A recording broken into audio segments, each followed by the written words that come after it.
Alright guys, the Championship has thrown up plenty of talking points this weekend, all of which will be discussed in today's video. We've had another Preston manager leaving, Burnley scoring 5 goals, Leeds faltering a little bit, a fair few red cards and some nice goals scored over the weekend. We'll touch on it all today, but as always I want to hear from you guys in the comments down below. I must stress as well, I am recording this video before Sunderland have played Sheffield Wednesday, so that game won't be discussed in today's video, but feel free to leave your thoughts on it down below if you're watching after that game's taken place. But without any further ado, let's just jump into talking about some of these matches. We'll start out with Friday night's game, which saw Coventry beating Oxford 3-2, and coming out of this one, I was fairly positive on both sides, to be honest with you. I thought Coventry looked a lot more fluid going forward, certainly compared to their opening day performance against Stoke City. Some really good individual performances. Haji Wright, I thought, looked really good. Venevik, who was brilliant, obviously, from that marauding fullback role and getting forward, a goal and an assist for him. But from Oxford United's perspective, I thought they really showed in this game that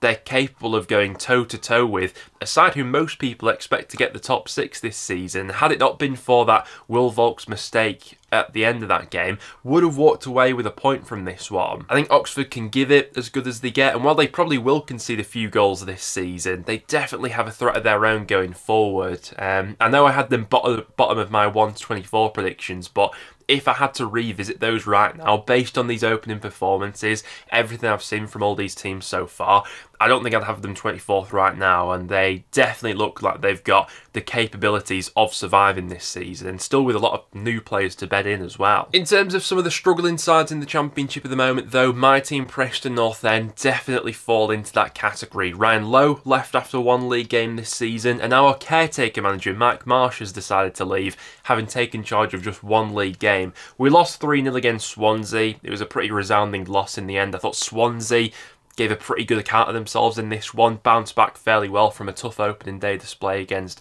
Middlesbrough, got into some really good areas in the final third, and I was impressed by some of their new signings as well. Obviously Verpotnik got on the score sheet to make it 3-0 to Swansea, but from a Preston perspective, my word, we absolutely need to get this next managerial appointment spot on, or we could find ourselves in serious trouble this season. That back line looks so leaky right now, and the most worrying thing right now is stretching back into last season, Preston have lost 7 consecutive matches without scoring a single goal in any of them. The betting favourite for the North End job right now is Brian Barry Murphy, who was previously the Manchester City youth development coach, but you've also got some of the more experienced heads who are still in the running for the job, the likes of Gary Rowett, Paul Heckingbottom, and even maybe a return for Alex Neil. On evidence of this weekend's showing, if we don't get this appointment right, we very well could be in a relegation battle this season. Another team who could find themselves in trouble is Millwall, yet to pick up a point this season, and that's despite scoring 5 goals in their first 2 matches. Millwall have had the most un-Millwall-like start to this new Championship campaign. Stereotypically, we'd always associate them with a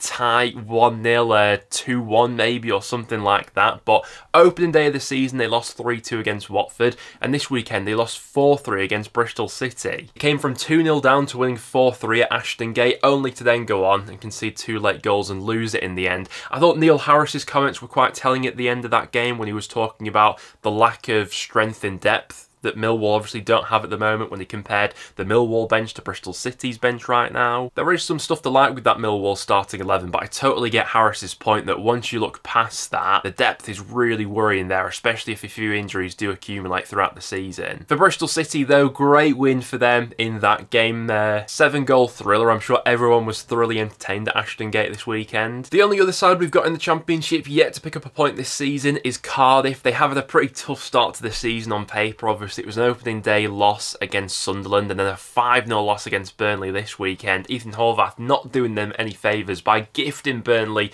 the opening goal in that game. I think Cardiff are just going to have to stick it out for these opening fixtures, to be honest with you, because it doesn't get much easier. Coming up at the weekend, they've got a South Wales derby coming up against Swansea, which, on evidence of Swansea's performance this weekend, won't be easy. They've then got a clash against Middlesbrough, which I think will be really tough for them as well. Burnley this season, I just think they're going to be an absolutely ruthless machine. It's a very different side Scott Parker's Burnley to what we were previously used to with Vincent Kompany's Burnley last time round in the Championship, but there's so much strength in depth, especially in the final third. It almost feels like whenever you give that Burnley side a half chance at the moment, they're going to take it. They were like that on the opening weekend against Luton. They look like that against Cardiff in this one. Burnley are the sort of side this season where it feels like even when they're not playing at their best, they're still going to get chances and they're still going to score goals. I think there's a very good chance that that in itself, regardless of what else happens, will be good enough to carry them into one of the promotion spots. We saw Plymouth picking up their first point of the season against Hull City, a much improved performance from Wayne Rooney's side. I think they really needed that after getting battered on the opening day against Sheffield Wednesday.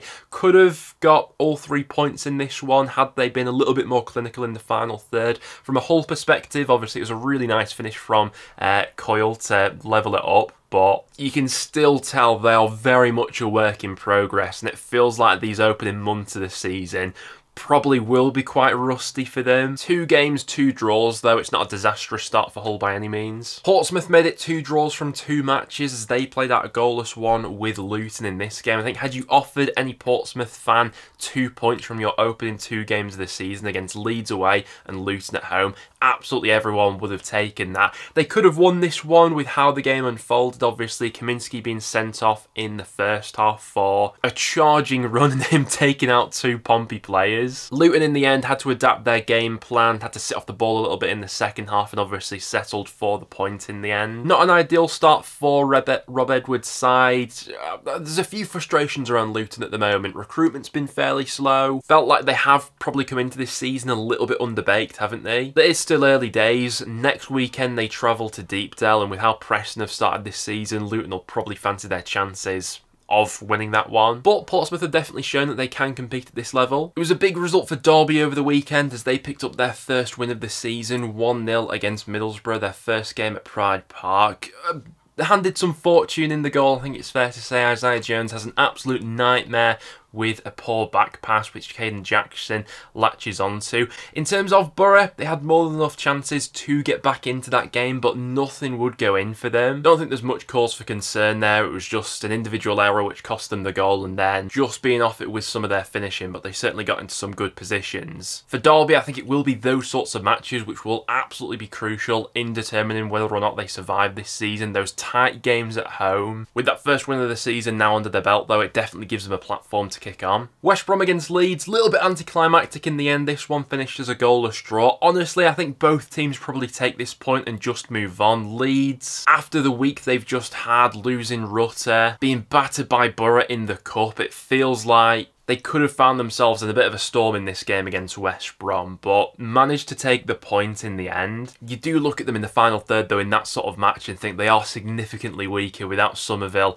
and without Rutter. It felt like last season they were obviously really well drilled. Defensively, they were really strong, but in the final third, they were definitely reliant on individual moments of quality. And when you take out your 2 best players, obviously, that overall quality level does go down. Leeds are definitely going to need to get busy in these final few weeks of the window if they want to be in the top 2 this season. Sheffield United thought they were home and dry when they were 2 goals up against QPR within 13 minutes, thanks to goals from Gustavo Hamer and Kiefer Moore, but QPR found their way back into this one in the second half. That was despite being down to 10 men for the last 10 minutes of this game, with Jack Colback being shown 2 yellow cards for dissent as well. Positive debuts from some of QPR's new boys, Dembele and Saito, both providing assists in this one. Second half maybe did look a little bit complacent from the Blades, and that was sort of their downfall last season in the Premier League, wasn't it? But full credit to QPR there for not giving up at 2 goals down. Norwich against Blackburn certainly delivered from an entertainment perspective. I thought there were good and bad things to take from both sides in this one. Blackburn obviously reacting to the loss of Sammy Smodics, but still showing there's more than enough firepower within that side. I think Maktar Gay's been a really positive influence on that Rovers side so far from the glimpses I've seen of him. And the nice finishes from Hedges and Ohashi in this one from Blackburn. From a Norwich perspective, have created a decent amount of chances going forward, a little bit wasteful at times actually, especially in the first half. But the biggest issue I've got with that Norwich side at the moment absolutely is that back line. It was a bit of a concern we all had with Norwich coming into this new season. They did concede a lot of goals last season as well. Feels like on evidence of their first 2 games of this season, that back line could be opened up way too easily. And I have to tip my hat to Watford. I was predicting them to have a bit of a tough season. Listen, that could still happen, but it's been a flying start to the campaign for Tom Cleverley's men. 2 games played, 2 wins under their belt.